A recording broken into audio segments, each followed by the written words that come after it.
3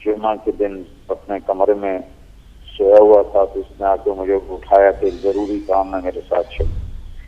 تو جمعے کو نئی فلمیں ریلیز ہوتی تھی تو میں سمجھا شاید کسی فلم کی بکنگ کرائی ہے تو مجھے وہاں لے جایا تھا. تو اس لحاظ سے میں نے پوچھا میں کپڑے چینج کر دوں تو اس نے کہا نہیں ایسے ہی چل. اور وہ مجھے لے کے جماعت میں پہنچ گیا. میں ہکا بکا حیران کہ یہ کیسے ہے میرے ساتھ. اب یہیں آنا لے آنا بچوں. تو ہمارے ادھر پنجاب کی مثال ہے کبڑا ہوتا ہے نا کبڑا.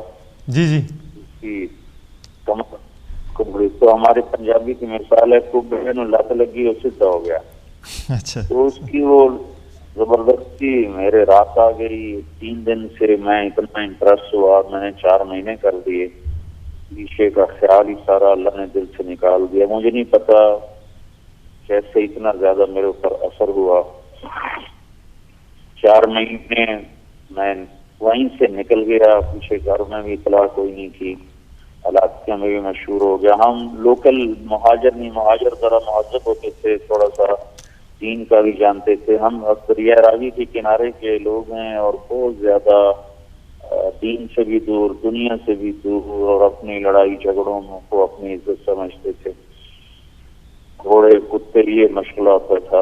اور مولوی کا سٹیٹس ہمارے علاقے میں کمی کا تھا. جیسے لوہار موچی نائی ترخان ایسے ہی ایک مولوی. تو 4 مہینے میں نکلا تو ادھر بڑی پریشانی ہوئی کہ مولوی لے گئے. میاں اللہ بخش کے بیٹے کو مولوی لے گئے. تو 4 مہینے کے بالکل اینڈ میں تھا تو مجھے پشاور کا ایک لڑکا ملا اور اس نے مجھے کہا کہ تمہارے والد. اس نے مجھ سے تعارف کیا تو میں نے بتایا میں اس طرح میڈیکل کالج میں جا رہا ہوں. تو اس نے مجھے کہا کہ تمہارے والد تو اچھے خاصے ذمہ ہیں تو تم ڈاکٹر کیوں بنتے ہو. تم عالم بنو اپنی آخرت بناؤ. ڈاکٹری میں اتنا ہی ہے نا کہ پیسے اور زیادہ آ جائیں گے. پہلے بھی اللہ نے دیا ہوا ہے تو کچھ اور زیادہ جمع ہو جائے گا اس کے ساتھ. تو اس کی بجائے تم اپنی آخرت بنا لو. اس کی یہ بالکل سادہ سی لاجک مجھے بڑی اچھی لگی. کیونکہ جب بھی مجھے میرے والدین پیار کرتے تھے کہ بیٹا تم نے ڈاکٹر بننا ہے تو اس میں 2 ہی باتیں کہا کرتے تھے. اس میں پیسہ بہت ہے اس میں عزت بہت ہے. اچھا. تو اس کی یہ بات میرے بڑے دل کو لگی. میرے مالک کا ارادہ بھی ہو چکا تھا کہ واقعی یہ تو بس پیسہ بڑھانے والی بات ہے. تو بس اللہ تعالیٰ نے میرے دل میں ڈالا اور میں نے علم حاصل کرنے کا ارادہ کر لیا. رائمنڈ میں جا کے عرض کیا تو انہوں نے کہا کہ آپ اپنے والدین کو راضی کر لیں ہم حاصل کر لیں. میں جب گھر آیا یہ فروری 1972 کی بات ہے جب میں 4 مہینے پورے کر کے بڑی عید سے 2 دن پہلے پہنچا. اچھا. تو میں نے عید پر ساری فیملی جمع تھی تو میں نے ان میں یہ اعلان کیا کہ اب میں عالم بننا چاہتا ہوں میں ڈاکٹر نہیں بنوں. اس پر پھر ساری فیملی میں ایک ہنگامہ کھڑا ہو گیا اور بہت زیادہ دن رات میٹنگز مشورے اور ساری فیملی. اس وقت سارے ہمارے بزرگ چاچے تائے زندہ تھے. باپ اب تو سارے قبروں میں چلے گئے.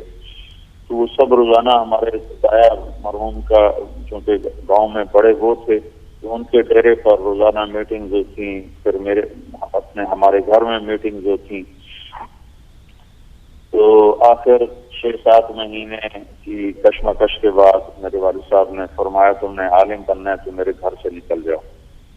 اچھا. یہ 23 نومبر. ہاں جی.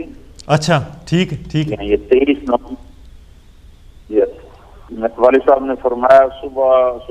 صبح کا وقت تھا. میں ناشتہ کر رہا تھا تو وہ باہر سے تشریف لائے تو سفید چادر سفید کرتا پہنا ہوا تھا اور سر کے پگڑی کو کندھے پر رکھا ہوا تھا. تو مجھے دیکھتے ہی ایک دم ان کا پارا چڑھ گیا اور فرمانے لگے اگر تم نے مولوی بننا ہے تو میرے گھر سے نکل جاؤ. اچھا. تو بس وہ میرا ناشتہ وہیں رہ گیا اور میں وہاں سے اٹھا تو میری والدہ نے مجھے ایک طرف کر کے کہا کہ میں راضی ہوں چلا جا. تو میں نے اپنا سامان اٹھایا. 23 نومبر 1972 یہ ہفتے کا دن تھا. تو میں رائمنڈ پہنچ گیا اور وہاں جا کے ان کو بتایا کہ اس طرح مجھے تو گھر سے دیش نکالا ہو گیا ہے تو آپ مجھے داخل کر لیں. تو پھر وہاں کے اساتذہ نے مشورہ کیا کہ یہ بچہ ہے نوجوان ہے اور پیچھے گھر والوں نے نکال دیا ہے اور اب یہ کالج میں نہیں جانا چاہتا تو غائب ہو جائے گا. تو پھر انہوں نے مجھے اس شرط پہ ایڈمیشن دیا کہ تم اپنے والدین کو آہستہ آہستہ راضی کرو. صحیح. 26 نومبر 1972 منگل کے دن میں اللہ کے فضل سے رائمنڈ میں میرا داخلہ ہو گیا جی. پھر وہاں سے میں نے اپنی تعلیم 8 سال میں رائمنڈ میں نے اپنی تعلیم مکمل کی. اس کے بعد بس یہ تبلیغ کا کام ہے. کچھ وقت اپنے گھر گزرتا ہے, کچھ تبلیغ میں گزرتا ہے. بس اس طرح یہ زندگی کے لیل و نہار ہیں. چلیں صحیح. اچھا حضرت یہ فرمائیے گا کہ ہمارے جو روزمرہ کے مسائل ہیں اکثر دیکھنے میں آیا ہے کہ ہمارے نبی صلی اللہ علیہ وسلم نے تو ہمیشہ معافی دی, اپنے سخت سے سخت ترین دشمنوں کو بھی معاف کرتے رہے. تو پھر ہمارے دل اتنے پتھر کیوں ہیں؟ کیوں ہمارے دل اتنے سخت ہوتے ہیں؟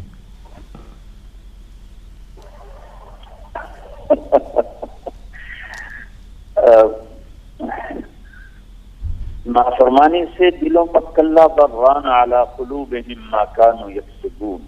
اللہ تعالیٰ دل کے سخت ہونے کا سبب بتا رہا.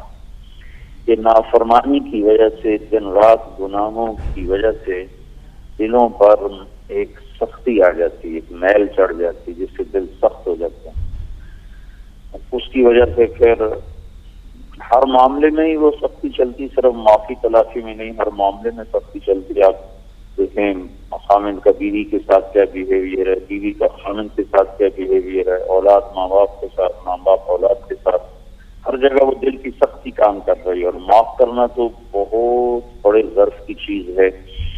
اللہ کے نبی کی سیرت میں یہ اتنی نمایاں صفت نظر آ رہی ہے کہ بیٹی کے قاتل کو معاف کر رہے ہیں, چچا کے قاتل کو معاف کر رہے ہیں. جس میں خود آپ ایک بدو نے تلوار آپ پر اٹھائی اور آپ تمہیں کون بچائے گا کہ میرا اللہ بچائے گا. تلوار اس کے ہاتھ سے گری, آپ نے اٹھا لی, آپ ہی بچاؤ گے. آپ نے فرمایا کلمہ پڑھتے ہوتا نہیں پڑھتا, اچھا جاؤ معاف کیا. تو یہ جو آپ کی زندگی ساری بھری پڑی ہے درگزر معاف کرنے سے. اللہ تعالیٰ کے نبی نے فرمایا کہ 3 باتوں پہ میں قسم کھاتا ہوں. ثلاث اقسم علیہن, 3 باتوں پر میں قسم کھاتا ہوں. ما نقص مال امرئ من صدقۃ, اللہ کے نام پر خرچ کرنے والے کا مال کبھی نہیں گھٹے گا, میں قسم کھاتا ہوں. سبحان اللہ. کوئی آپ ضمانت دے دیں کہ میری ضمانت ہے. ما ظلم عبد مظلمۃ فاعف عنها الا زادہ اللہ عزا, جس پر زیادتی ہوئی اور اس نے معاف کر دیا تو میں قسم کھاتا ہوں اللہ اس سے عزت دے کے رہے گا, عزت بڑھا کے رہے گا. عزت گھٹے تو گویا میں ضامن.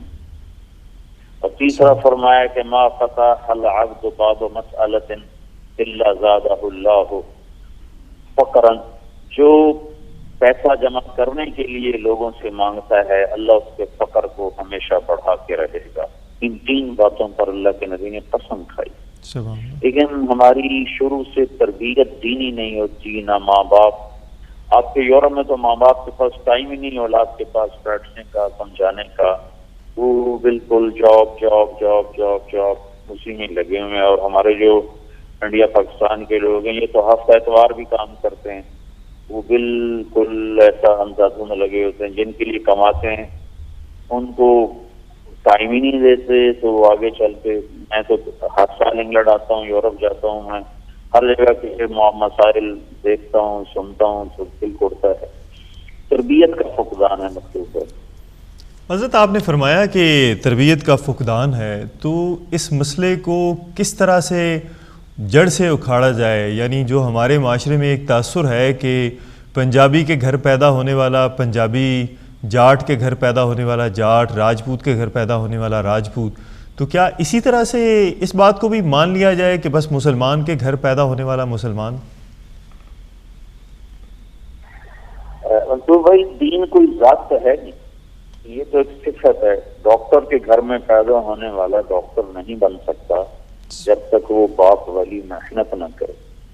سائنسدان کے گھر میں پیدا ہونے والا سائنسدان نہیں بن سکتا جب تک وہ باپ والی محنت نہ کرے. دین کی تشبیہ قوم سے نہیں, دین ایک صفت ہے اور صفت جہد اور محنت سے حاصل ہوتی ہے، صرف گھر میں پیدا ہونے سے یہ نسبت نہیں ملتی۔ الحمدللہ اللہ نے ہمیں مسلمان بنایا، پیدائشی طور پر ہم ایمان والے ہیں، لیکن جو ایمان والوں کی صفات ہیں وہ سیکھنے کے لیے پورا قرآن پڑھا ہے اور میرے نبی کی احادیث کا، لاکھوں احادیث کا ذخیرہ پڑا ہوا ہے۔ تو تربیت کے پہلی گود تو ماں باپ ہیں۔ تو اب آپ دیکھیں یورپ کا، ہمارے پاکستان کا اسٹائل یہ ہو چکا ہے کہ ماں باپ فل ٹائم نہیں دے رہے، وہ 2 ڈھائی 3 سال کے بچوں کو اسکول ڈال رہے ہیں، وہاں سے آتے ہیں تو وہ کمپیوٹر پر بیٹھ جاتے ہیں، ٹیوٹر کے پاس بیٹھ جاتے ہیں۔ تو گھر میں رہتے بھی ماں باپ اور اولاد میں کوئی کانفرنس کوئی نہیں ہے، کوئی ان کی آپس میں میل ملاقات کوئی نہیں ہے۔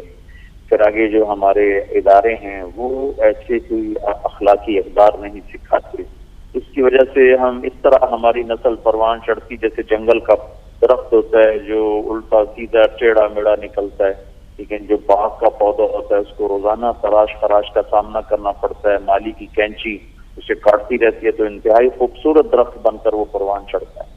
تو میں تو جب بھی یورپ انگلینڈ آتا ہوں میں بیان میں ضرور کہتا ہوں اپنے بچوں کو ٹائم دو، اپنے بچوں کو ٹائم دو، اپنی کمائیوں کو، اپنے خاص طور جو ہمارا کاروباری طبقہ ہے یہ گلاسگو کی طرف، وہ تو عید کے دن بھی چھٹی نہیں کرتے، وہ دن رات کام کرتے ہیں۔